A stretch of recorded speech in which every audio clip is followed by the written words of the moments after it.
Good evening and welcome to the smoking section. I'm Emily Ouija and I'll be your host tonight. And with me I have Keldin Sergeyev. Keldin is a regular on the show. But Keldin, I must say, I've seen you on the show several times, but I've never really heard much about your background and what you do. I know that you're a student at MIT. Do you want to just tell us a little bit more about yourself? Well, thank you. What a refreshing change. I'm so flattered. Steven's just like, explain these statistics. Yeah, exactly. These scientists are ruining everything. Well, we want to add a little the human element to the show. Yeah, right? Yeah. Thank you. I'm a nuclear engineering major at MIT. I'm a super senior, so hopefully I'll graduate. Super senior, what is that exactly? That's like a fifth year undergraduate. Okay. So. Yeah. I'll graduate soon enough, I guess. And the question you're probably sick of hearing, what do you plan to do when you graduate? Save the world. Okay, great. Make the world safe. We're on the same page, I think, at least as far as that is concerned. But okay, good.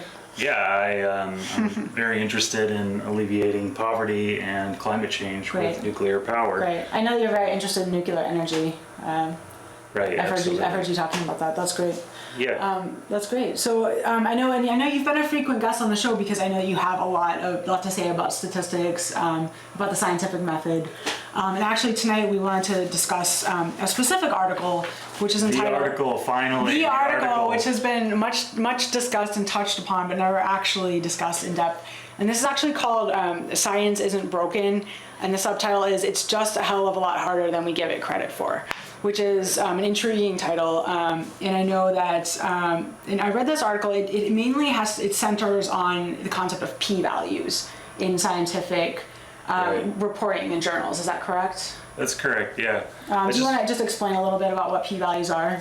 Right. So, p-value is the probability that you would get the results that you got if the null hypothesis were true, which is sort of the assumption that there's no effect. So you're usually looking for an effect of some variable. I see. Right? Okay.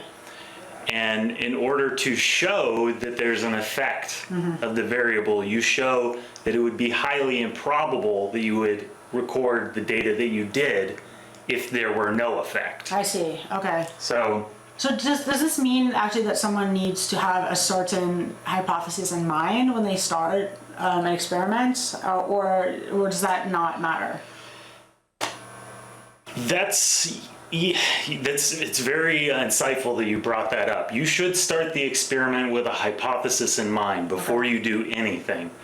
And unfortunately, nowadays, this is not exactly the same thing as the p-value issue, but it's highly related, which is that a lot of times you set out to explore some hypothesis, right? And you collect a bunch of data, and your original hypothesis, maybe you didn't quite collect the data that supported the hypothesis or confirmed the hypothesis.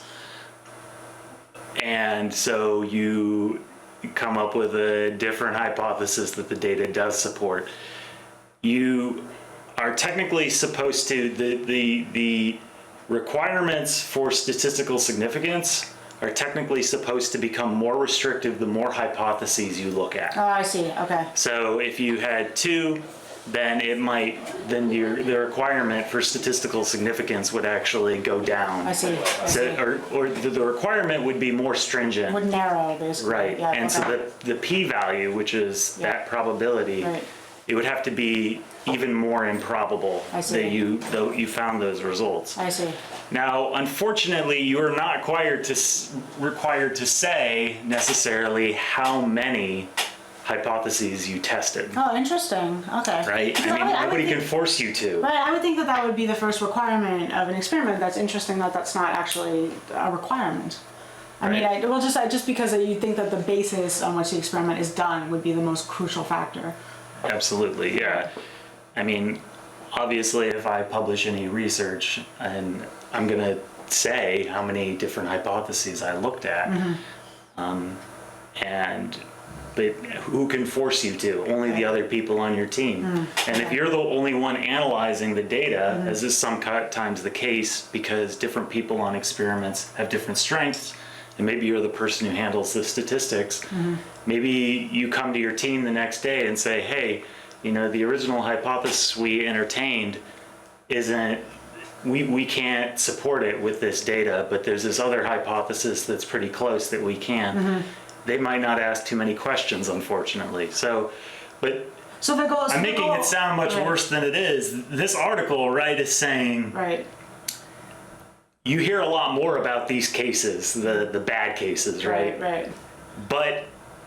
And they do exist, but they're a distraction from the good science that is going on. I see. Yeah, I mean, what I took away from the article, at least the first part of the article, was that, so glad you read it. I sent it to Stephen like 2 months ago. But what I took away from the first part of the article anyway, or the premise of the article, was really to say that, and the title refers to this, that science isn't broken, it's just referring to the fact that the public attitude seems to now be to distrust science a little bit, just because we hear so many conflicting reports of data. We hear, people talk about health all the time, things like one day coffee is bad for you, the next day it's good for you. People joke about this all the time now, so it almost seems like people are beginning to distrust science, at least as the way it's reported in the media.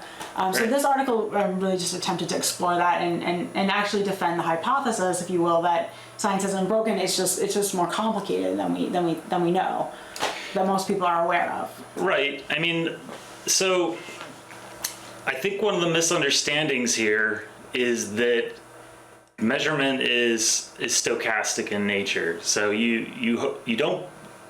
basically don't get the same thing if you measure something more than once. You get multiple different measurements, and it usually follows some kind of distribution.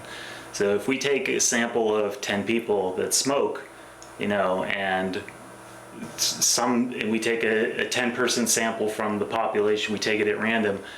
The first sample, maybe nobody has lung cancer, right? Then we take another 10, maybe one of them has lung cancer. Then we take another 10, maybe nobody has lung cancer. Then we take another one and 5 of them have lung cancer, right? What does that say to you about the incidence of lung cancer?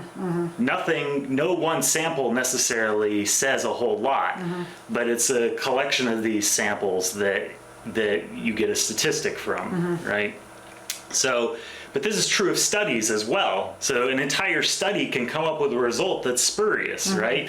Because by the nature of p-values, it only says that result, you should only get it 1/20th of the time if the null hypothesis is correct. I see. And on that basis, we reject the null hypothesis, right?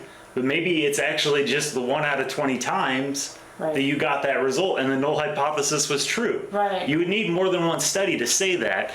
And typically that's what's accomplished by a literature review. You look at 100 studies about the health effects of coffee and you have a trend that emerges has a lot more statistical strength than just one study on its own. Right. Well, it seemed to be one point they were making in the article was that data can be manipulated to achieve a certain result, and they refer to this as p-hacking. Are you familiar with that? Yeah. That concept? Yeah. Okay. P-hacking. So. Right. We kind of touched on it with multiple hypothesis testing. You look for a hypothesis for which you get a p-value less than 5%. And then you go with that hypothesis because that's what you're aiming for, is a low p-value in order to be published in a journal. Basically. Yeah, in other words, you're saying, look, if the null hypothesis were true, if no effect existed, this result would be really improbable. Okay. So that must mean there is an effect. Right. That's the argument that you make in a scientific paper. Interesting. Yeah. You assume that there's nothing happening and then show that your results are so improbable that something must be happening. Wow, interesting. So it's actually the reverse of what you would think would be the case. Right, well, because you can only falsify in science. You can't prove, you can only falsify. So what you are in theory doing... falsify all options, basically, all other options. Well, what your paper is concluding is not so much that there is an effect. What your paper is actually concluding is that you falsified the null hypothesis. Okay, very profound. I think I understand. As long as I don't think about it too much, I think. No, you should think about it a lot. Someday, I hope the little Gaussian distributions will appear in your head. I hope so. I hope it all falls into place eventually. I count Gaussian distributions to fall asleep at night. I know that one thing that they proposed in this paper was that would it be possible to move away from requiring p-values to be published in scientific journals? That this would somehow maybe lead to better science. And what's your opinion of that? What effect would that produce if papers were not required to come to this baseline p-value? It's tough. I mean, sometimes you really just want to see how improbable are the results. Yeah. And some fields that don't suffer from the critique that you make of, say, the evidence against smoking, right? So my field doesn't really suffer from those problems as much. Nuclear. Okay. Although interestingly, I mean, just to break in, it does seem to me that nuclear, there are a lot of people who are opposed to nuclear Yeah, because power. we're so honest. But also perhaps because of a certain stigma attached to it from the 80s, the 70s, 80s when there were nuclear disasters. That maybe people still have stigma about that and don't realize the positives that could be associated to it. Yeah, the Soviet Union wasn't honest about Chernobyl, but all the scientists were. So Interesting. Nuclear has terrible PR just because the scientists were so honest and said things without thinking how would people interpret this not having a scientific background. Yeah. But anyway, you were saying you were asking. So what effect would it produce in your opinion if scientific journals were not to require any p-values to be published along with papers? Do you think? I think that they suggested that doing away with p-values will require strong descriptive statistics, including effect sizes, which I wasn't even really sure what that meant. What would these strong descriptive statistics? How would they replace that p-value element? I mean, to me, the p-value, I guess, it's not a descriptive statistic.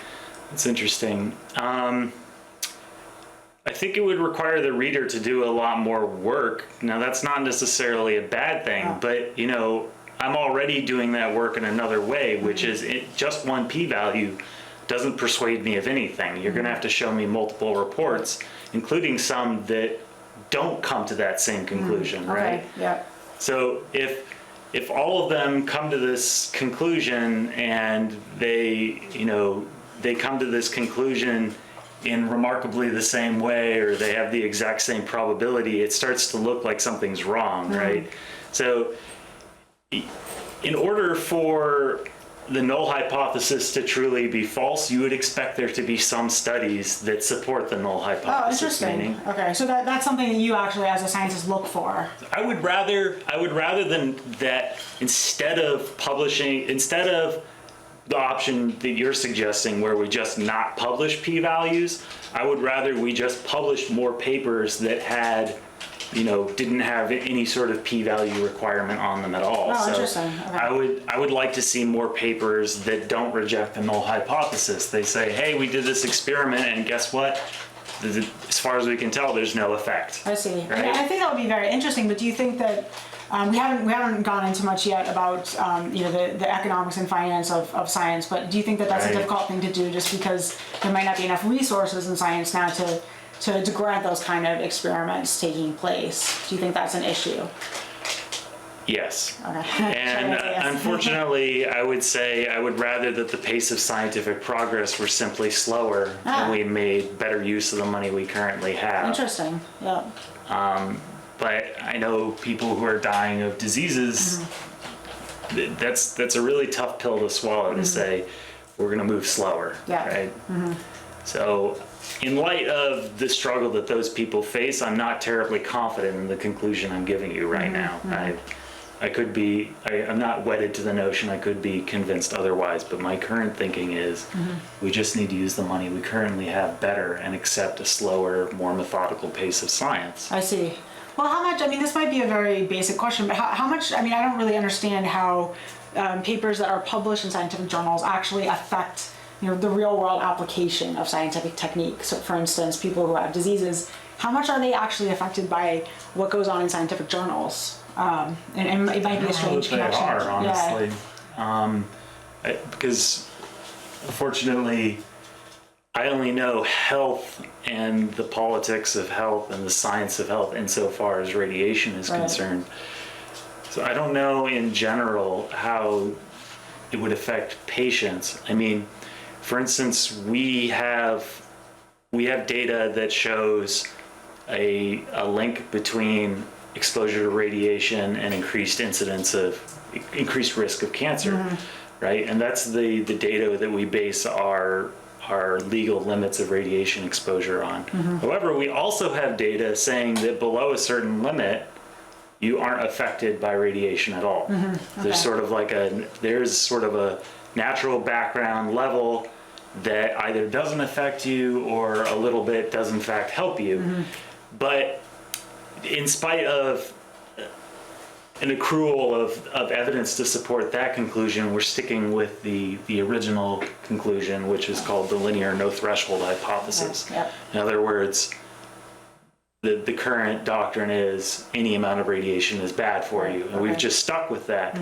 So in my field, I have to report that new evidence doesn't actually have that much effect yet. It seems like it takes quite a long time. Right. Actually, I think I think they touched on this in the article a little bit, just in how. Well, one thing I will say is I wanted to move on to this point, and I'll bring it back to what we were just saying. The author of this article did seem to have confidence that bad science will eventually be rooted out or sort of overwritten, as it will, by new experiments. As you were saying, there's always going to be experiments that have opposing conclusions and different hypotheses that come out of them. But in the author of this article really seemed to feel confident that science, we're not producing bad science because eventually it will be disproven, or a new study will come along.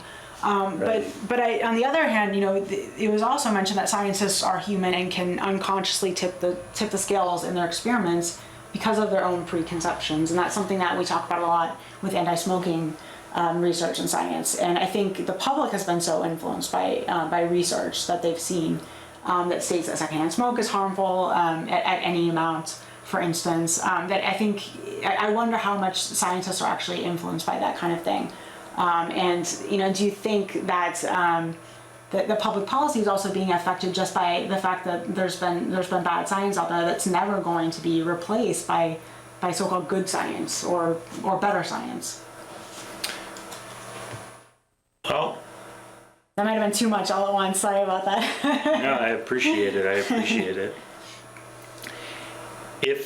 If there's an outstanding headline waiting to be printed, it will be printed. So I think, the money might be. You might argue. I might not necessarily argue, but you might argue that all the money is going towards studies that come to the wrong conclusion or are looking for a certain conclusion and therefore find it. Right. I probably would argue that right now. Right. Yeah. Okay.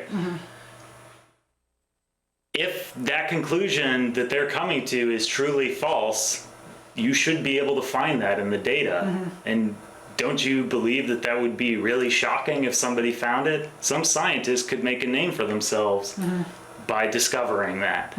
So I think that it's what the author says is still applicable to smoking research. There's somebody out there who stands to make a name for themselves by producing results that say, whoa, this whole dogma against smoking is wrong. Right? Perhaps. And I think, it could just be a matter of time. It could be that public opinion has become so strongly anti-smoking at this point that it's maybe not quite the time, but who knows, the time could come. I think the article also discussed that there's a website called, I think it's Retraction Watch, and they're actually posting about retractions in scientific journals in the hopes of sort of shining a light onto retractions of studies, calling the public's attention to them. Because it seems like normally we'll see big headlines about a new study when it comes out, but we might not hear a couple months later maybe that study was retracted because there was bad data in it or other factors, right? Don't watch the news. Yes. Yeah, right. It's incredibly obnoxious. I wish that I could somehow get people to pay more attention to science in this way, but it requires a lot. In the way of a website such as Retraction Watch, is that what you mean? And not just media coverage of new sensational studies. Well, it's some kind of market failure here, I think, or something. Maybe people need to be educated on what they should be looking for in a news outlet. Maybe it's simply a matter of people demanding news that simply reports and follows up. But that doesn't seem to be the news that the market is producing. which makes me think that there's something wrong with the consumer, or there's some kind of market failure that I can't think of with all these bright lights. Yeah, right. But I think that's a great point. The follow-up isn't there, and it's, it seems like we'll see the release of a sensational news study, but we won't hear anything about it later. Right. Whether maybe it's been retracted, or we won't hear about, maybe it's actually being applied to patients in hospitals. Right. We never really hear anything about it afterwards. So I think that's a great point. And Well, it's if it gets applied to patients, you don't necessarily have to hear about it because you'll see it in action, right? That's good. Yeah, that's true. Yeah. But, and to be fair, the most important person who needs to know about the retraction is the scientist in the field, right? Okay, yeah. So if you're reading a newspaper and you see some, report on some study and you're like, whoa, wow, that's crazy, right? And then you never hear about a follow-up, the onus is on you if you use that to change your life. Right, true.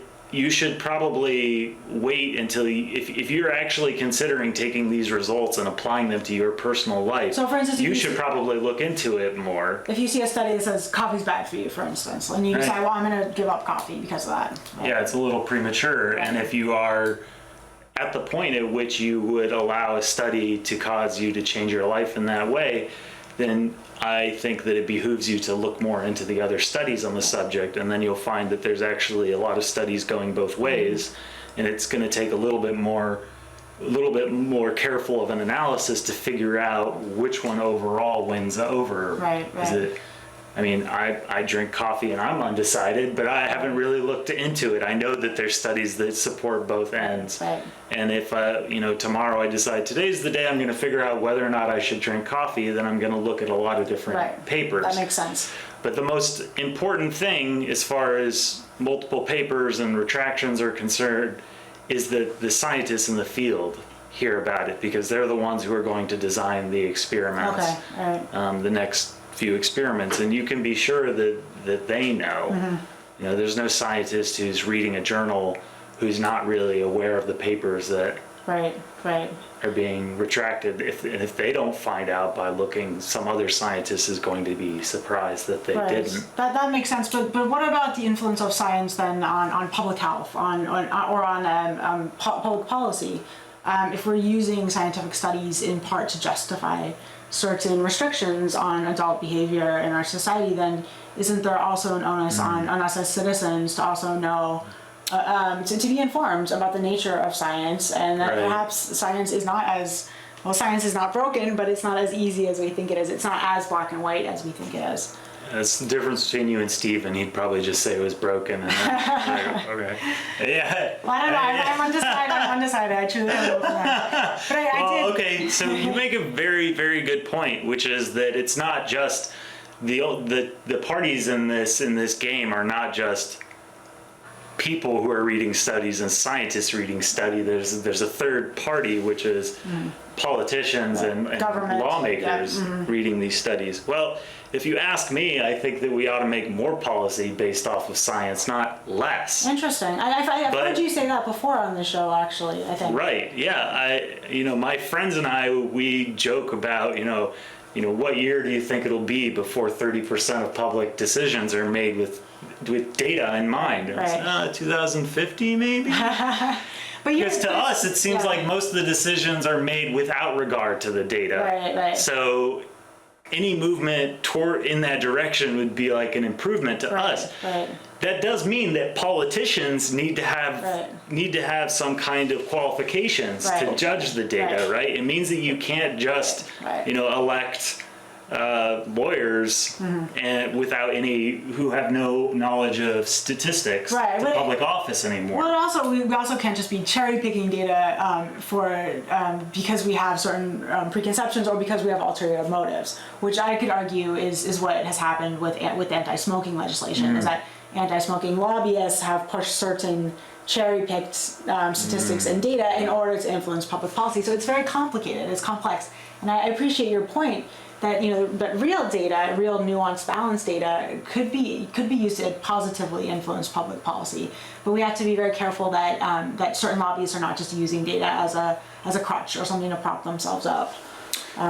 Which reminds me, I've actually read a few things recently suggesting that one of the reasons our government seems so wayward right now is the loss of nonpartisan policy-making staff, right? That a lot of the laws and a lot of the research are done by lobbyists simply because we don't have as many staffers in Congress. We don't have as many nonpartisan people doing research. So That's very interesting. Yeah, I hadn't thought of that. Yeah. so I would definitely support, modeled off of something like the Congressional Budget Office, right, which is awesome and nonpartisan, right? They care about data. Yeah. We need something like that for everything. But We need one of those in someone every field. unbiased, and it might be too much to hope for, but that seems like a great goal to aim for. Absolutely. Yeah. Yeah. So yeah, they need to inform the lawmakers. Yeah. Well, Keldin, it's been great having you here tonight. I think our discussion was very thought-provoking. Oh, yeah. And is there anything you'd like to say in closing? Oh, I just thank you so much for continuing to have me on the show despite my